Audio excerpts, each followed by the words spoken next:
अस्सलाम वालेकुम friends. Last video में मैंने आपको बताया था कि अगर आप 11th क्लास के एंट्रेंस को क्लियर करना चाहते हैं तो उसके लिए क्या क्या सब्जेक्ट्स आपके लिए इम्पोर्टेंट हैं और कौन कौन से सब्जेक्ट्स जो हैं उनका क्या क्या मार्किंग रहने वाली है इस एग्ज़ाम के अंदर। तो आज जो मैं आपको बताने वाली हूँ, पिछले वीडियो में मैंने आपको फ़िज़िक्स का डेप्थ में बताया था कि आपको क्या क्या पढ़ना है अगर आप फिज़िक्स का पेपर पूरी तरह से अटेम्प्ट करना चाहते हैं। तो सिलेबस क्या रहेगा, क्या चीज़ें हैं जो आपको पढ़ करके जानी है। आज इस वीडियो में मैं आपसे बात करूंगी केमिस्ट्री के बारे में कि केमिस्ट्री में क्या क्या आपको पढ़ना है। तो केमिस्ट्री के अंदर सबसे पहला जो टॉपिक है वो है matter, nature and behaviour. Very important topic और इसको आप किसी भी सूरत में स्किप नहीं कर सकते, ठीक है। और स्किप इसलिए भी नहीं करना है क्योंकि आपको क्लास 11th और क्लास 12th में जो केमिस्ट्री पढ़नी है वो इसी केमिस्ट्री की डेप्थ होगी, ठीक है। जो आज आप पढ़ेंगे क्लास 10th और क्लास 9th के कॉन्सेप्ट्स वही जा कर के 11th और 12th में आपके काम आएंगे। तो इस चीज़ का बहुत ख्याल रखें कि आप जो है वो नेचर एंड बिहेवियर मैटर का जो है इसको अच्छे से कॉन्सेप्ट वाइज कवर करते चलें। तो सबसे पहली चीज़ इसमें आती है डेफिनेशन ऑफ मैटर होता क्या है, ठीक है। सॉलिड, लिक्विड, गैस, ठीक है। इसके characteristics, shape, volume, density, change of state, melting, absorption of heat, freezing, evaporation, cooling, by evaporation, condensation and sublimation, ये सब इसकी क्या है, प्रॉपर्टीज़ हैं। तो ये सब चीज़ें आपको पता होनी चाहिए और ये आपके ऐसे होना चाहिए फिंगर टिप्स पे सारे कॉन्सेप्ट, ठीक है। कहीं से भी कोई भी क्वेश्चन आपसे पूछ लिया जाए तो आप इसका जवाब फट से दे सकें, ठीक है। आपको सोचना ना पड़े इतना। और अगर आपके कॉन्सेप्ट इतने अच्छे नहीं हैं तो फिर आपको ये टेस्ट आप क्लियर नहीं कर पाएंगे, बिकॉज ये सारा खेल ही कॉन्सेप्ट्स का है। जो बच्चे समझ कर पढ़ते हैं उनको कॉन्सेप्ट क्लियर होते हैं और वो आसानी से इजीली आंसर कर सकते हैं। बट जो लोग रट्टा मारते हैं, लॉज याद कर लेते हैं, तो उनके बस की बात फिर नहीं है, क्योंकि ये बहुत कॉन्सेप्चुअल होता है। सवाल को घुमाया ही इस तरीके से जाता है कि आप उसका आंसर ना दे सकें। खाली रटने वाला जो बंदा है वो उसका जवाब नहीं दे पाएगा, ठीक है। तो कॉन्सेप्ट्स को समझें। सब्लिमेशन क्या होता है ये समझें, ठीक है। सब्लिमेशन का मतलब होता है कि डायरेक्ट अगर कोई चीज़ सॉलिड स्टेट से वेपर स्टेट में चेंज हो रही है तो उसे हम कहते हैं सब्लिमेशन, ठीक है। तो अगर आप इसको डिटेल में समझेंगे तो ये कॉन्सेप्ट इतने आपको अच्छे लगने लगेंगे कि फिर कुछ भी नहीं दिखेगा इनके सामने। दूसरी चीज़ आती है नेचर ऑफ मैटर, यानी मैटर का नेचर क्या है। तो पहली चीज़ आ गई इसमें डेफिनेशन ऑफ मैटर और दूसरी चीज़ इसमें आ गई नेचर ऑफ मैटर, यानी मैटर का नेचर कैसा होता है। एलिमेंट फॉर्म में होता है, कंपाउंड फॉर्म में होता है, मिक्सचर फॉर्म में होता है, हेट्रोजेनस होता है, होमोजेनस मिक्सचर्स होते हैं, कोलाइड्स होते हैं, सस्पेंशंस होते हैं। तो ये सारी चीज़ें हैं नेचर ऑफ मैटर, यानी मैटर का नेचर कैसा है। फिर दूसरी चीज़ आती है पार्टिकल नेचर, जो कि सबसे बेसिक यूनिट है किसका, मैटर का। तो मैटर का सबसे बेसिक यूनिट क्या है, पार्टिकल, ठीक है। और पार्टिकल क्या क्या है, atoms, molecules, law of constant proportion and atomic and molecular masses. तो ये बहुत इंपॉर्टेंट कॉन्सेप्ट है और मैं पूरी कोशिश करूँगी कि हर कॉन्सेप्ट पे कम से कम एक वीडियो मैं बनाऊँ और मैं इसको कॉन्सेप्ट वाइज कवर करूँगी। जो सिलेबस में मैंने आपको जो भी टॉपिक्स के नाम बताए जैसे एटम्स एंड मॉलिक्यूल्स, तो मैं आपको पूरा चैप्टर नहीं पढ़ाऊँगी, मैं आपको टॉपिक वाइज पढ़ाऊँगी ताकि आप एक टॉपिक कवर करो और उस पर नोट्स लो और उस पर अपनी कॉपी प्रिपेयर करो और वहीं से फिर आप सवालों की तैयारी करो। तो मैं सीरीज़ जब बनाऊंगी तो उसके लिए अभी तो पूरा 1 साल है अगले एंट्रेंस में, तो इसके लिए मैंने अभी से तैयारी शुरू कर दी है और आप लोग भी तैयारी शुरू करें, चैनल के साथ बने रहें और धीरे धीरे जैसे जैसे मैं वीडियो बना रही हूँ इसी तरीके से आप भी तैयारी करते जाएं। तो जो लोग भी इस चैनल से जुड़े उन्हें फ़ायदा होना चाहिए। एंट्रेंस क्लियर नहीं भी होगा अगर आपका, तो आप बहुत अगर आपने प्रिपरेशन की है और मान लीजिए किसी वजह से नहीं हुआ एंट्रेंस क्लियर, वैसे तो होगा, अगर जो कोई भी इंसान अगर पूरे दिल से मेहनत करता है तो उसको वो चीज़ मिलती है। बट अगर किसी वजह से आपका एडमिशन नहीं भी हो पाता है, बहुत सारे रीजंस हो सकते हैं इसके भी। फॉर्म भरते में गलती हो गई थी, हॉल टिकट नहीं ले जा पाए थे, या हॉल टिकट पे फ़ोटो नहीं था, या सिग्नेचर करना भूल गए थे, या फोटो गलत लगा दिया, बहुत सारे रीज़न हो सकते हैं। OMR भरना नहीं आता था, पढ़ाई तो आपने सही की हुई थी, मैं इन सब चीज़ों पर भी वीडियो बनाऊंगी। लेकिन अगर आपका एडमिशन नहीं भी होता है तब भी आप बहुत कुछ नया सीख जाते हैं। तो पढ़ाई हमेशा हमें करनी चाहिए सीखने के लिए, ना कि कहीं कुछ हासिल करने के लिए। जैसे अक्सर आजकल का जो माइंडसेट है वो ये है कि हमें नौकरी के लिए पढ़ना है, तो वो बहुत गलत चीज़ है। आपको सीखने के लिए पढ़ना चाहिए। ये कॉन्सेप्ट्स अपने आप में इतने अच्छे हैं कि आप अगर किसी को गेम वगैरह खेलने का शौक़ है और अगर वो इन सब में इंटरेस्ट लेने लगे तो वो गेमिंग भूल जाए, गेम खेलना भूल जाए। बट सवाल ये है कि उसको ये समझ में आने चाहिए। खाली अगर रटने का मामला है तो फिर तो ये किताबों का एक ढेर है, ठीक है, और उस ढेर को आप कभी भी ख़त्म नहीं कर सकते। तो समझने वालों के लिए ही ये कॉन्सेप्ट बिल्कुल खेल जैसे। आगे आता है आपका मोल कॉन्सेप्ट। मोल कॉन्सेप्ट ऐसा है जिसने कई बच्चों की 9th-10th में बहुत हालत ख़राब करी होगी, क्योंकि ये समझ नहीं पाते हैं हम, ठीक है। और मैं आपको सच बताऊं तो मोल कॉन्सेप्ट मुझे भी 11th क्लास के आखिर में जाके समझ में आया है कि ये है क्या। Okay, so relationship of mole to mass, ठीक है, of the particle and numbers, valency, chemical formula of common compounds, ये सब चीज़ें आपके मोल कॉन्सेप्ट का पार्ट हैं। फिर अगला टॉपिक है स्ट्रक्चर ऑफ एटम। एटम का स्ट्रक्चर कैसा है, इलेक्ट्रॉन, प्रोटॉन, न्यूट्रॉन और आइसोटोप्स और आइसोबार्स। इसमें बहुत सारे कॉन्सेप्ट ऐसे हैं जो आप 12वीं भी पास कर जाओगे तो भी आपके पल्ले नहीं पड़ेंगे, क्योंकि या तो अक्सर टीचर्स हमें समझा नहीं पा रहे होते हैं, या बुक्स की लैंग्वेज हमें समझ में नहीं आ रही होती है, या हम खुद पढ़ नहीं रहे होते हैं। बहुत सारे रीजन, जैसे कि आइसोटोप्स और आइसोबार्स। आपको हमेशा कंफ्यूजन रहेगा कि आइसोटोप और आइसोबार क्या है, इसलिए अभी से इसे क्लियर कर लें, क्योंकि बाद में आपको कॉन्सेप्ट समझने का टाइम नहीं मिलेगा 11th-12th में, या BSc जब आप कर रहे होंगे, या BTech अगर आप कर रहे होंगे, तो वहाँ आपको वो आइसोटोप और आइसोबार नहीं समझाएगा। वहाँ वो उससे आगे के कॉन्सेप्ट समझाएगा जो आइसोटोप और आइसोबार की भी डेप्थ में जाकर आपको पढ़ाई करनी होगी। समझ गए? तो अभी से इनको क्लियर करके चलिए, इनको इतना हल्का मत समझिए। फिर अगला आता है आर एनवायरनमेंट, दूसरा टॉपिक, मेजर टॉपिक। इसमें पहला टॉपिक है फिजिकल रिसोर्सेज, जैसे कि आपका एयर, वाटर, सॉइल। जैसे कि air for respiration, for combustion, for moderating temperatures. 1 second, just 1 second.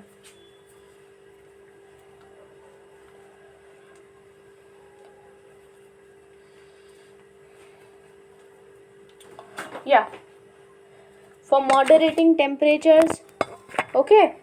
And इसके अलावा आपका एसिड, बेसिस एंड सॉरी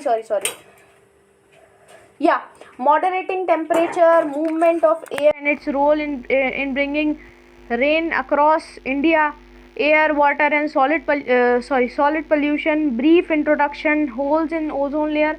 तो बहुत सारे कॉन्सेप्ट्स हैं जिनसे हम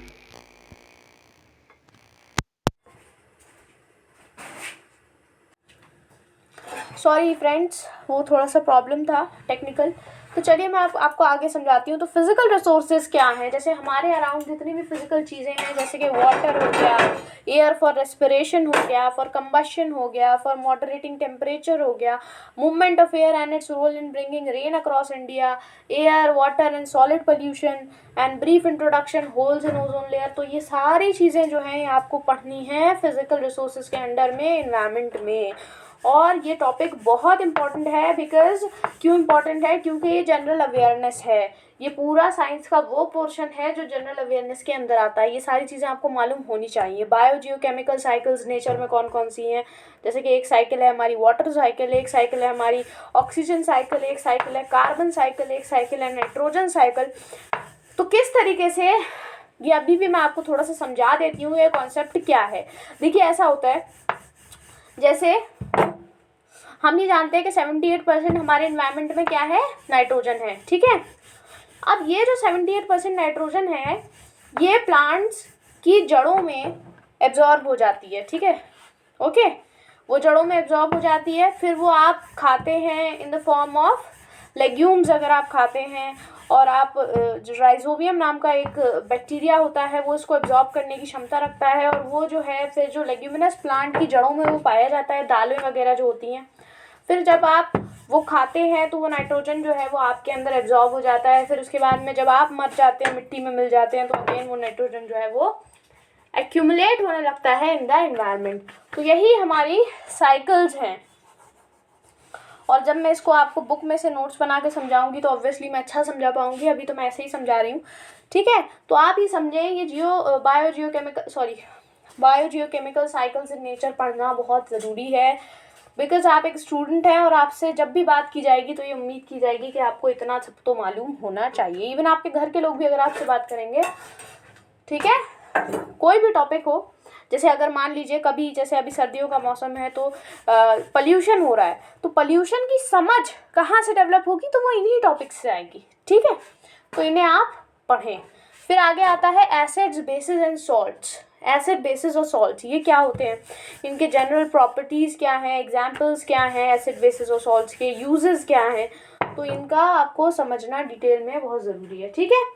आगे बढ़ते हैं। फिर आते हैं केमिकल रिएक्शंस। कौन कौन से केमिकल रिएक्शंस आपको पता होने चाहिए, types of chemical reactions, combination reaction, decomposition reaction, displacement reaction and double displacement reaction and precipitation, neutralisation, oxidation and reduction in terms of gain and loss of oxygen and hydrogen, ठीक है। तो ये सभी चीज़ें आपको मालूम होनी चाहिए। फिर आता है metal and non metal, again very important concept, general principles of metals and non metals, brief discussion of basic metallurgy, metallurgical processes. Metallurgy पे पूरा एक चैप्टर है क्लास 12th में, तो अगर आपने अभी से नहीं पढ़ा तो आप सोचें कि जब आपको मेटलर्जी का बेसिस ही नहीं पता, ठीक है, कि मेटलर्जी क्या है क्या नहीं है, तो वहाँ जाके फिर कितनी दिक्कत हो जाएगी। वैसे तो मैं नहीं कह रही कि आप वहाँ जाके पढ़ नहीं सकते, बट ऑलरेडी क्लास 11-12 का सिलेबस इतना हैवी होता है कि उसमें बेसिक कॉन्सेप्ट्स को दोबारा रिवाइज कर पाना इज़ अ डिफ़िकल्ट जॉब। साथ ही साथ आप किसी न किसी कॉम्पिटिटिव एग्ज़ाम की तैयारी भी कर रहे होते हैं, जैसे कि आपका नीट हो गया, ठीक है, जेई हो गया, तो AMU BTech हो गया, है ना, तो आप तैयारी भी कर रहे होते हैं तो बहुत मुश्किल हो जाता है। इसीलिए अभी से अगर आप चाहते हैं डॉक्टर बनना या इंजीनियर बनना या AMU से BTech करना, तो आप अभी से इन कॉन्सेप्ट्स को बढ़िया करके चलें, ठीक।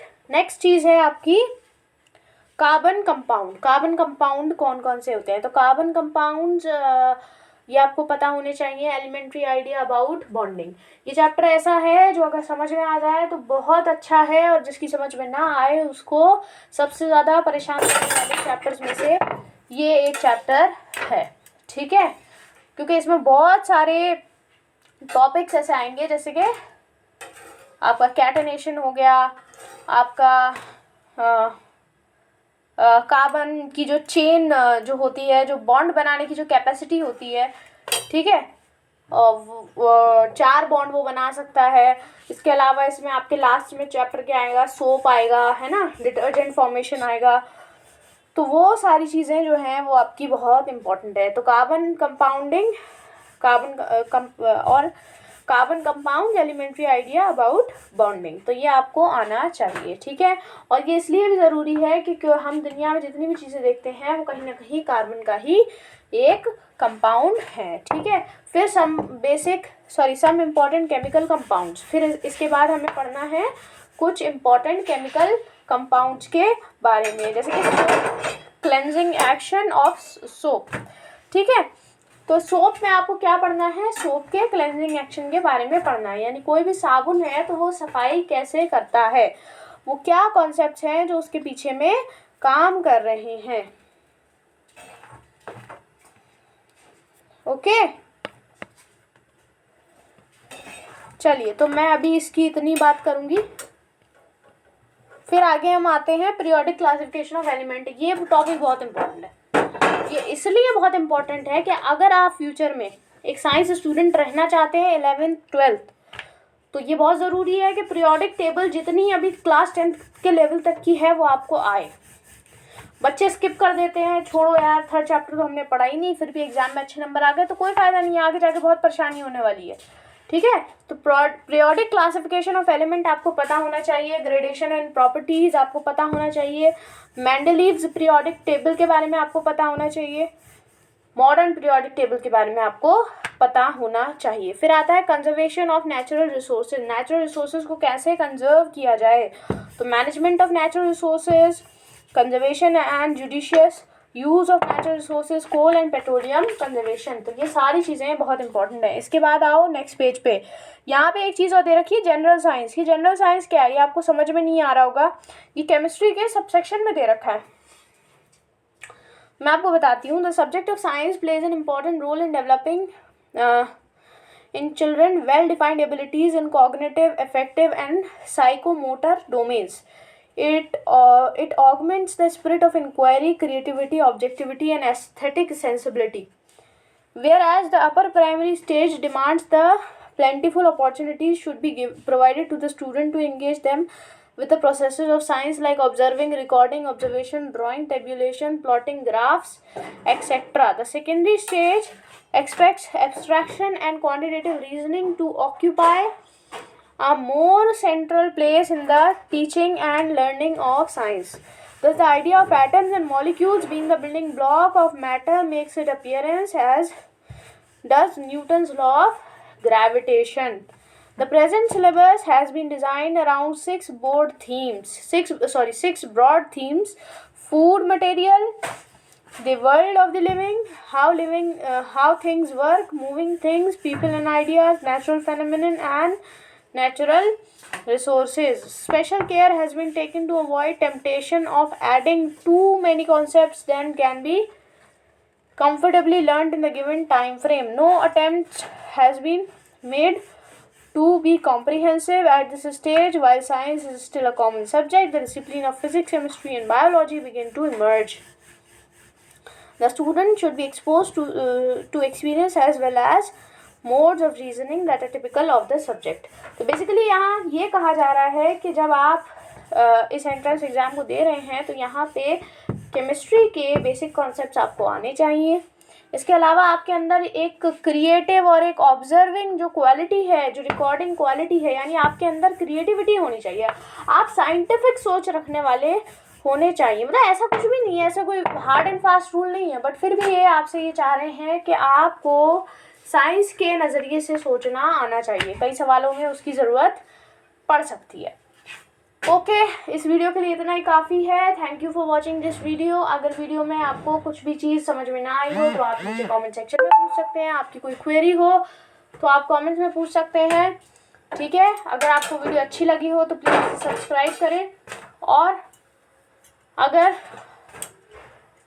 आप चाहते हैं इसी तरीके की और वीडियो देखना, या आपके आप जिस भी टॉपिक पे वीडियो चाहते हैं म्यूजिक रिलेटेड, तो आप मुझसे कमेंट सेक्शन में पूछ सकते हैं। Thank you for watching this video. Please subscribe to this channel.